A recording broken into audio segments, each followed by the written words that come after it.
It begins on a Tuesday, not with a bang, but with a notification sound. Julian is sitting in a glass-walled conference room. He is 34 years old. He is the co-founder of Aether, a logistics tech company valued on paper at $12 million. He is waiting for his partner, Marcus. He is waiting for the lead investor, a man named Sterling, who would once call Julian the son he never had. They are 20 minutes late. Julian checks his phone. He scrolls through the messages from the night before.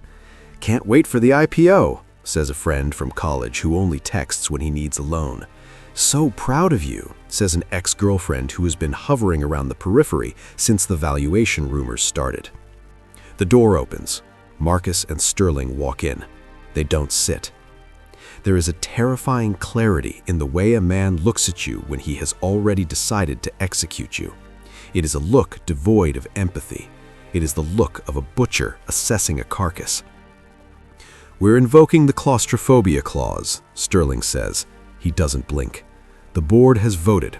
You're out, Julian, effective immediately. Your equity is being diluted to common stock. It's worthless." Julian looks at Marcus, his best friend, the man he carried through university, the man whose rent he paid for 2 years. Marcus looks at the floor. "It's just business, Jules," Marcus mumbles. "We need a CEO with experience. You're too emotional." In that moment, Julian feels the floor dissolve. This is the 0 point.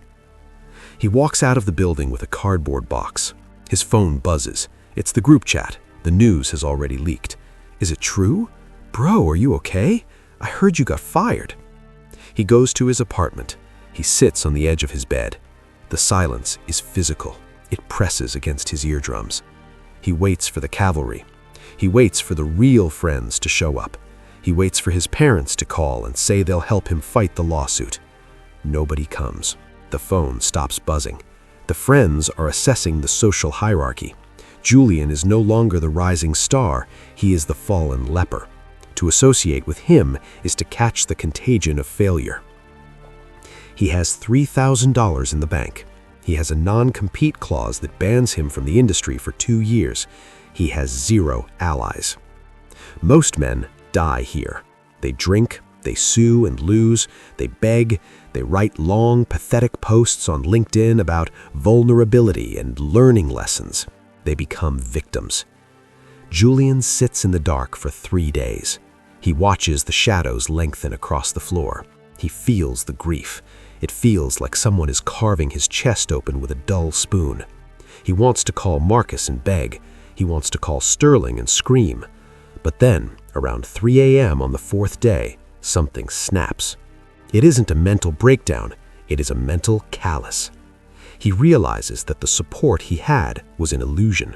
It was a spider web. It held him up, yes, but it also trapped him. As long as he relied on Marcus, he was weak. As long as he relied on Sterling's money, he was a slave. He stands up. He walks to the mirror. He looks at the dark circles under his eyes. "Good," he whispers. "They took the company. They took the money. They took the reputation. But they left the architect." He decides in that cold pre-dawn hour to enter the ghost phase. Julian enacts the protocol of silence. He does not post a rebuttal. He does not update his status. He does not tell his mother he is broke. He deletes Instagram. He deletes Twitter. He archives WhatsApp. He moves. He breaks the lease on his luxury apartment, taking the hit on his credit score. He moves into a basement unit in a neighborhood where the sirens don't stop. It smells of damp concrete and mold. Perfect. Comfort is the enemy. The dampness is a reminder. He sets a rule: no spoken words about the plan.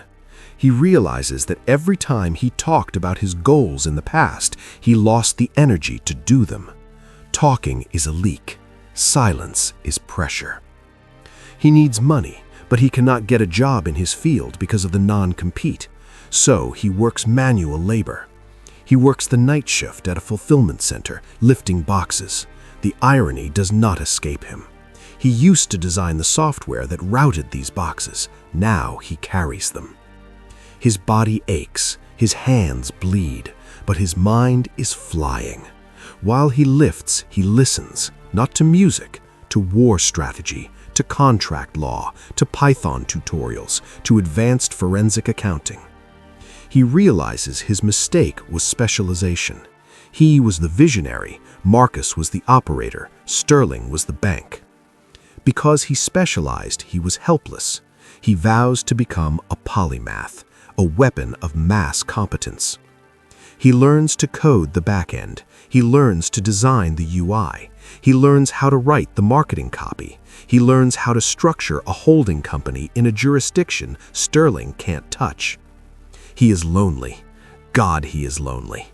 There are Friday nights where he stares at the wall and shakes. He imagines Marcus and Sterling at the clubs, spending the money he earned, laughing with the girls who used to smile at him. The urge to reach out is agonizing. He wants to text an old friend just to hear a human voice. But he remembers the dirty fuel. He takes the image of Marcus looking at the floor. He takes the sound of Sterling's voice saying, "You're worthless." He shoves these memories into the mental furnace. The sadness burns off. What remains is a white-hot, silent rage. "I will not just beat them," he whispers to the damp walls. "I will obsolete them." He works from 11 p.m. to 7 a.m. at the warehouse. He sleeps from 8 a.m. to 12 p.m. He works on his new creation from 12 p.m. to 10 p.m. 4 hours of sleep, no days off, no happy hours. He becomes a machine. He kills the Julian who needed validation. He births the ghost who needs only results. 6 months pass. Julian looks different. He has lost weight. His face is gaunt, angular. His eyes have a predatory stillness. He has built something. Project Zero. It is a piece of software that automates the very service Aether provides. But Aether requires a team of 50 people to manage it. Project Zero uses AI to do it with no humans. He didn't build it to compete. He built it to destroy. But he has no money for servers. He has no money for ads. The old Julian would have built a pitch deck. The old Julian would have put on a suit and begged a VC for cash. The ghost knows better. If I take their money, I take their masters. He decides to use guerrilla warfare. He goes to the forums where Aether's customers complain. He finds the angry ones, the ones Sterling is overcharging. He sends them a direct message. No fancy graphics, no corporate jargon, just text. "I see you're paying $5,000 a month for slow service. I built a tool that does it for $50. Here is the link. It's free for the first month. If it sucks, delete it." He sends 100 messages a day. He gets 99 rejections. Who is this? Spam. Get lost. He feels nothing. Rejection is for people with egos. He has no ego. He is a ghost. Then he gets one. "Okay, I'll try it." The customer tries it. The software works. It is fast. It is brutal. It is efficient. The customer tells a friend. The friend tells a supplier. The numbers start to tick up in Julian's admin panel. $50 monthly recurring revenue. $500. $5,000. He is still working the warehouse job. He doesn't trust the success yet. He is paranoid. He stays in the basement. He reinvests every single dollar. He doesn't buy a watch. He doesn't buy a steak. He buys GPU power. He buys better encryption. He is building a fortress of solitude. Because he has 0 employees, he has 0 meetings. Aether has a board meeting to decide on the color of a button. It takes them 3 weeks. Julian changes the entire code base in 6 hours on a Tuesday night. He is fast because he is alone. He is lethal because he is unsupported. 18 months after the exile, Project Zero is generating $80,000 a month in pure profit. It is a lean, mean cash printing machine. The industry is buzzing. Who is behind this? It's eating Aether's market share. Is it Google? Julian finally quits the warehouse. He moves out of the basement. He doesn't move into a penthouse. He buys a cabin 2 hours outside the city.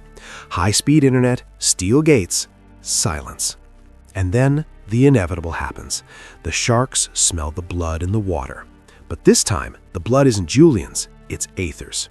His phone, which had been silent for a year, lights up. It's Marcus. "Hey man, long time.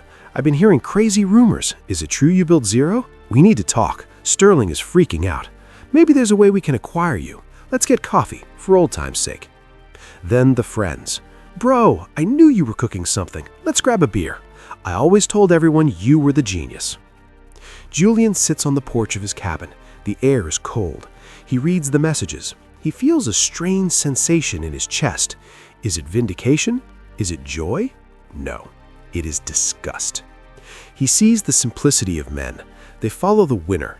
They are biologically programmed to seek the warmth of the fire. When his fire went out, they left. Now that he is a blazing inferno, they return with marshmallows. He realizes the final lesson of the Machiavellian path, the wall of glass.